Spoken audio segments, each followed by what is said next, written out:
Welcome to For the Common Good with Juanita, and I am your host, Juanita Farrow, and we have an exciting show for you today. We have with us Dr. Monifa Seawell, and she is a forensic psychiatry, and today on the show, we are talking about rethinking what is meant to be resilient.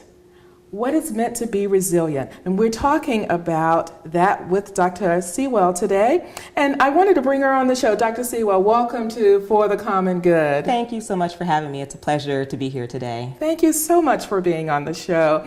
I want to talk to you a little bit more about what you do. First of all, tell us what forensic psychiatry is, and then tell us a little bit about what else you do. Yes, so forensic psychiatry is a very subspecialized area of psychiatry in which we answer legal questions for the court. So for example, if someone is arrested and accused of a crime, the court might ask us to evaluate them to see if they are mentally stable to proceed with their trial. They might ask us to determine what their mental state was at the time of the alleged crime that they committed. There's a lot of court testimony that can be involved. Very interesting area of medicine. Wow. But you do a lot of different things, and I know you contribute to the Huffington Post. Yes, I'm also a contributor for the Huffington Post. I've been featured in Atlanta Black Star. I'm a former assistant professor of psychiatry at Morehouse School of Medicine, so I've done a great deal of teaching. I'm also heavily interested in community mental health, where I treat people with persistent mental illness, such as depression and schizophrenia and bipolar disorder. So I have a wide range of interests. Fascinating. Well, today we want to talk about some myths, and we're going to bust some myths today when we talk about resilient. And the first one is being resilient means that you can overcome anything. Yes. That's a myth. That's a myth. That's absolutely a myth. Why is that? Well, let me just give a little bit of background information. So that's a myth that I strongly believed myself for most of my childhood and adult life. And the reason I believe that was just from observing the women in my family. Strong women who had endured a lot and been through a lot and seemed to just, on the surface, be able to overcome anything. And so as I came into my adult womanhood, I also believed that that was a standard that I had to hold myself to, which was just to be able to come over anything, no matter what was thrown my way. But what I learned personally, and also with working with my clients, is that you can be an incredibly resilient person. You can have the ability to overcome obstacles, but it doesn't mean that you're going to be able to overcome everything quickly, and that it might take some time for you to do that, and that's okay. Okay, excellent. So we know that that is a myth. And it's strong, especially women, feeling that they have to carry everything. They can't ask for help or any of that, and wanting to do it all themselves. And you're saying we don't have to. You don't have to do it all, and you don't have to overcome everything. You don't have to overcome everything. And what I really want people to realize is that just because you're able to overcome a certain obstacle in one area of life, it doesn't mean that you're going to be able to bounce back with the same degree of resiliency in every other area. So for example, the way you're impacted by the loss of a relationship or the death of a parent or loss of a pet or moving to a new city, the level of impact that's going to have on you is going to be different in each one of those situations. And in turn, how quickly you're going to recover from that is going to be different depending on the situation. So I just want people to be easy on themselves and recognize that life is very fluid. There are different degrees of challenges that we face, and that just because it takes you a little longer to overcome something doesn't mean that you're a weak person or that you're not. Or that something is wrong with you. Or that something's wrong with you, yes. Right. But you're right. Our society expects us to do that sometimes and not to ask for help and to kind of suck it up and, as they would say, and move on, right? Yes, exactly. Keep it moving, right? Oh, you're stronger than that. You're just not allowed. And we certainly have seen a lot of that in our on television and the media recently, within the last couple of years, it seems like. That's an excellent point. So in talking to your clients, because I'm sure that you talk to a lot of your clients about that, how do you get them to talk? I mean, how do you get them to feel that it's okay? Is there anything that you do or say to them that helps them to feel better about it's okay? I think something that I find is really helpful for clients is just confirming for them that the situation they're facing is actually as stressful and traumatic as they're perceiving it to be. I think a lot of times when people come in for help, especially if there's someone who's not used to asking for help, there can be a degree of shame in coming to seek therapy, and they can view themselves as being weak. So a lot of times, me giving them the feedback that, you know what you're telling me sounds extremely stressful, and I can understand why you're feeling overwhelmed, that can allow them to feel that their experience is really difficult, and it normalizes their perception of things. Wow, that's an excellent point. They don't have to bounce back immediately. That's another myth, is that you have to bounce back right away. Yes, that's also another myth that I inherited from observing women in my family. Just this idea that if something difficult or even catastrophic happened to me on Monday, by Sunday I better be over it. And I also see that same idea in a lot of the clients that I work with, where if something happens to them, I mean, it could be job loss, it could be death of a child. They feel like within a matter of weeks they should be over it and moving on. This artificial timeline. When you have to get through that. Yeah. And what I like to tell clients is that grief and recovery is a process, and it goes through different stages, and that it's completely normal to make progress and then sometimes feel like you've had a little bit of setback and then continue to make more progress. And all that is just part of recovering from something really difficult. Wow. So whatever it is, take your time. It'll be okay. You'll be okay. You'll get through it, but you don't have to do it like yesterday. You don't have to do it yesterday, or by the end of the week. But I understand that, and sometimes there's such guilt associated with even talking about it. There is. We're just made to feel that way. No, you can deal with that. That's not a problem. That's not an issue. Yes, and also something else I see in my clients is a lot of times I think what happens is families are there tends to be a person who's identified as being the strong one in the family. And so they're not given a lot of space or room to be anything other than strong and superwoman or superman, and they're not allowed to display their weakness. So that could be an additional burden that people have to shoulder. Thank you so much for that. That's very powerful. And thank you. We'll be right back.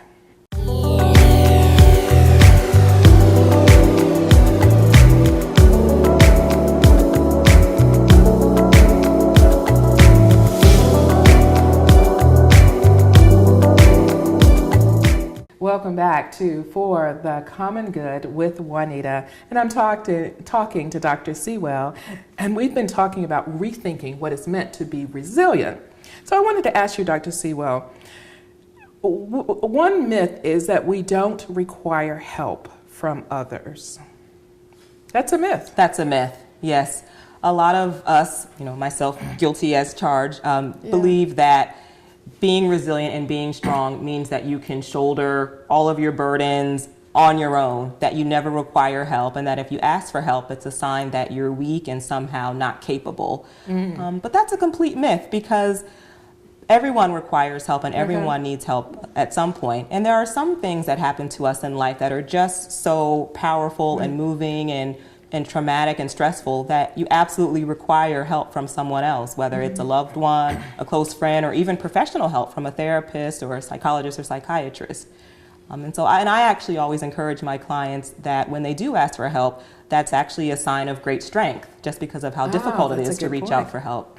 That's a good point. So make them feel that it's okay to ask for help. Yes, and that it's actually a sign of strength, because to break out of that idea you have of yourself that you have to do everything on your own and to reach out for help, that takes a lot of courage. And so if you're able to do that, I always view it as something that actually makes you really strong and courageous.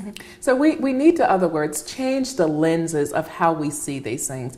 I mean, because we really have taught people in our society that, they're thinking, don't complain. Don't complain. And especially, do you see that a lot with minority populations? Oh, absolutely. Yes, absolutely. Absolutely. And then especially in the South, someone who grew up in the South, North Carolina, in our community, it's like you can't complain, because no one wants to hear that. You're just being petty if you complain about certain things, right? Yes, this idea that I hear from my clients sometimes their families will tell them, suck it up, nobody cares, or there are bigger problems in the world, or there are people starving in XYZ nation. Why are you sad that your relative has died? All types of comparisons. Yeah. You'll get through it, You'll get through it. Mm-hmm. It'll pass, just get over it, which is not true. I mean, people can get through it, but a lot of times they require help or assistance, which is okay. And everybody has a different way of grieving, right? Yes. I can imagine. Yes. So some people,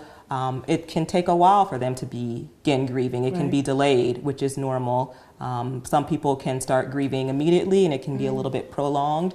But what I would encourage people to be on the lookout for is if you feel like your grief is developing to the point where you're not able to function, you're not getting out of bed, you're not able to keep up with your responsibilities, at that point you definitely need to seek out the help of a professional. Because you do a lot of work with depression, I can imagine. And so someone who's feeling sad versus someone who's clinically depressed, I mean, how do you know when you reach that point where, okay, it's not just me feeling sad anymore, I think something may really be wrong. Do you reach that point? Yes, so depression is more than sadness. It's actually a deep, deep sadness that lasts day in and day out for weeks and weeks and weeks, and sometimes months or years in people if they aren't appropriately treated. And in addition to affecting your mood, depression also impacts you in a number of other ways that sometimes we're not aware of. So it can disrupt your sleep. You can start sleeping too little. You can start eating too little. It can affect your weight, your appetite, your energy levels can drop very low. You can lose interest in doing things that you used to enjoy doing for fun, become very hopeless, start to feel worthless about yourself. This hopelessness. Helplessness. And some people can even progress to the point where they start thinking about wanting to die. So that's depression in contrast to normal sadness. Sadness is just a normal emotion along with happiness or anger. It's on a range. And sadness is something that doesn't overwhelm you, doesn't overtake your life, doesn't impact your overall functioning. So it's a feeling that you have, but you're still able to go on and live your life. Right. Wow, that's very, very interesting. I want to talk a little bit more about that. We're talking about asking for help and being okay with asking, for help. And it may start with a friend or a family member or you don't have to necessarily go to professional help right away. Do you? It may start with just talking to somebody. Just talking to someone. Yes, a normal conversation. A normal conversation. A lot of times just letting someone know I'm not okay can open up a dialogue. And I think people can really be surprised at how willing their loved ones are to help them just by opening up. A lot of times people can't tell how much you're suffering or how much you're going through if you don't let someone know. And how would someone else on the other end know, what should I say to this person? Should I recommend that they go see someone? What if they see a person just not functioning properly? What would they say to that person to maybe get that person to take the next step, maybe seek some help, or to realize that something is not quite right? Because they're the one calling you on the phone all the time, and it's the same issues, their anxiety, and then there's depression. What would they say to them? I always encourage family members and loved ones to approach it with love. Start from a place of love. Let them know, I love you, I care about you, and I'm really concerned about how you're doing. I think it's really important that you reach out for help, and I'm even willing to go with you if I'm able to. So if you approach it that way, from a non-critical way, it can be really effective. Thank you so much for that. We'll be right back.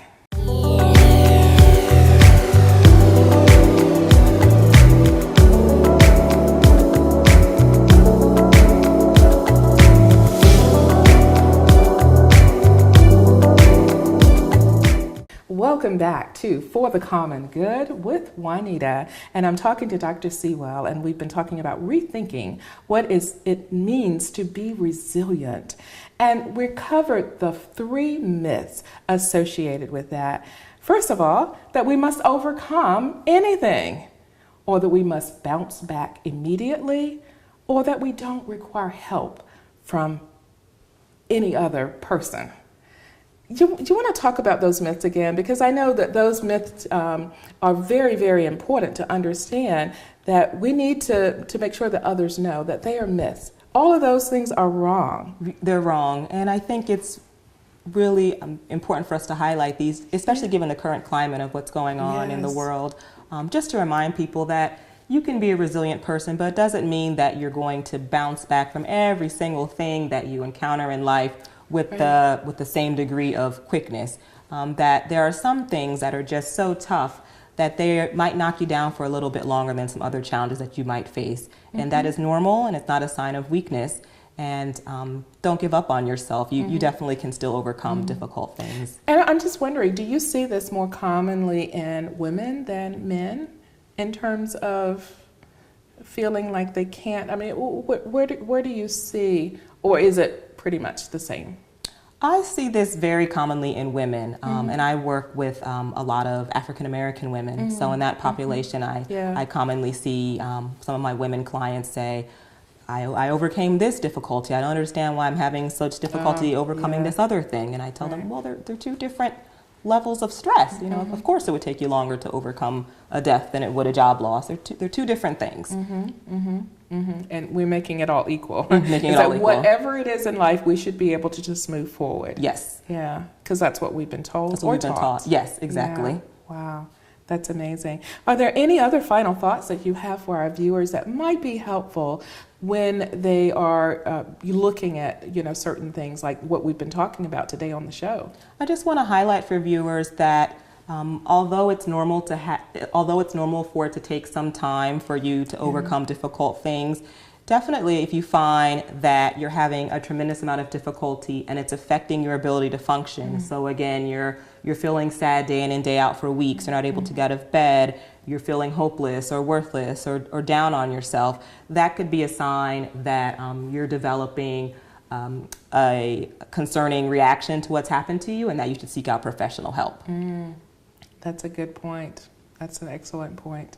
I think these are things that we need to talk about more. As a society, mental health is a very serious issue in our country, and we don't spend any time talking about it. That's true. And not to mention the fact that in terms of insurance coverage, there's very poor insurance coverage for people trying to seek mental health. And so there's all these things that are, obstacles. Yes. Basically in our society. Yes. In addition to our own internal obstacles, so feeling like there's something wrong with us if we reach out for mental health care, there's all these external obstacles. So difficulty with health insurance or lack of access to mental health services, or even difficulty finding a mental health professional who you feel represents you or who you feel you can connect with. Yes. Yeah, that's a good point. That's also a barrier as well. And certainly too, especially in the minority community, specifically African American, being in religious, affiliation, being a Christian, it's expected that, mental health somehow doesn't exist. Yes, that's right. right. Yes. I'm not sure why, but that's the thought that it doesn't exist. And you pray it away.